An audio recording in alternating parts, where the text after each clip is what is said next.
It started to happen gradually.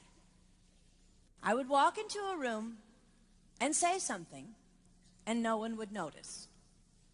I would say, "Turn the TV down, please," and nothing would happen.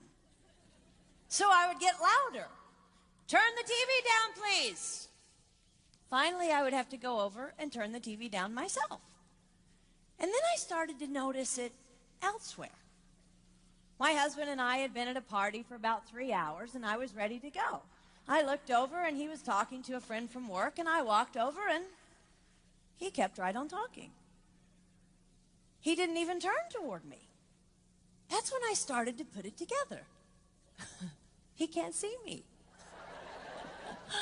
I'm invisible. I'm invisible. Then I started to notice it more and more. I would walk my son to school, and his teacher would say, "Jake, who's that with you?" And my son would say, "Nobody." Granted, he's just 5, but nobody? One night, a group of us gathered, and we were celebrating the return of a friend from England. Janice had just taken this fabulous trip, and she was going on and on about the hotel she stayed in. And I was sitting there looking around at the other women at the table. I'd put my makeup on in the car on the way there. I had on an old dress because it was the only thing clean, and I had my unwashed hair pulled up in a banana clip, and I was feeling pretty darn pathetic. And then Janice turned to me, and she said, "I brought you this." It was a book on the great cathedrals of Europe. I didn't understand. And then I read her inscription.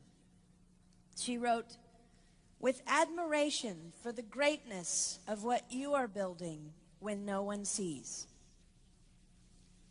You can't name the names of the people who built the great cathedrals. Over and over again, looking at these mammoth works, you scan down to find the names, and it says, "Builder, unknown, unknown, unknown." They completed things not knowing that anyone would notice. There's a story about one of the builders who was carving a tiny bird inside a beam that would be covered over by a roof. And someone came up to him and said, "Why are you spending so much time on something no one will ever see?" And it's reported that the builder replied, "Because God sees." They trusted that God saw everything. They gave their whole lives for a work, a mammoth work, they would never see finished. They showed up day after day. Some of these cathedrals took over 100 years to build. That was more than one working man's lifetime. Day after day. And they made personal sacrifices for no credit. Showing up at a job they would never see finished, for a building their name would never be on. One writer even goes so far as to say no great cathedrals will ever be built again because so few people are willing to sacrifice to that degree. I closed the book, and it was as if I heard God say, "I see you. You are not invisible to me. No sacrifice is too small for me to notice. I see every cupcake baked, every sequin sewn on, and I smile over every one. I see every tear of disappointment when things don't go the way you want them to go. But remember, you are building a great cathedral. It will not be finished in your lifetime, and sadly, you will never get to live there. But if you build it well, I will." At times, my invisibility has felt like an affliction to me. But it is not a disease that is erasing my life.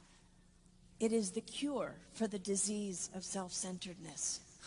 It is the antidote to my own pride. It's okay that they don't see. It's okay that they don't know. I don't want my son to tell the friend he's bringing home from college, "You're not going to believe what my mom does. She gets up at 4 in the morning and she bakes pies and hand bakes a turkey and she presses all the linens."